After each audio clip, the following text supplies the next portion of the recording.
ஜோசியம் பார்ப்பதாக கூறி பெண்ணிடம் 5.5 சவரன் தாலிச் செயினை பறித்துச் சென்ற பெண் உட்பட 2 பேரை போலீசார் தேடி வருகின்றனர்.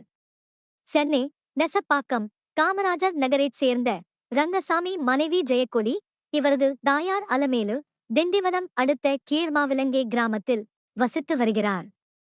இவருக்கு உடல்நிலை சரியில்லாததால் கடந்த ஒரு வாரமாக சென்னையில் இருந்து வந்த ஜெயக்கொடி தனது தாயாரை கவனித்து வந்துள்ளார்.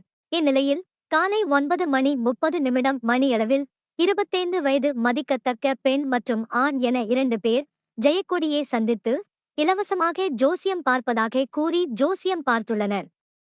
பின் ஜெயக்கொடியிடம் 5.25 சவரன் கொண்ட தாலிச் செயினை கழற்றி தோஷம் கழிக்க வேண்டும் என கூறியுள்ளனர். இதனை நம்பி ஜெயக்கொடிதான் அணிந்திருந்த தாலிச்சரடை கழற்றி ஜோசியம் பார்ப்பவர்களிடம் கொடுத்தார்.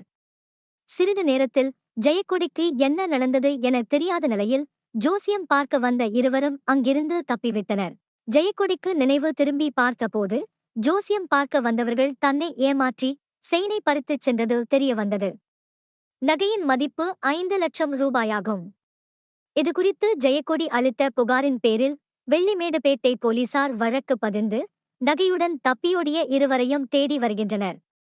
மேலும் செய்திகளுக்கு திண்டிவனம் செய்திகள் சேனலை சப்ஸ்கிரைப் பண்ணுங்க.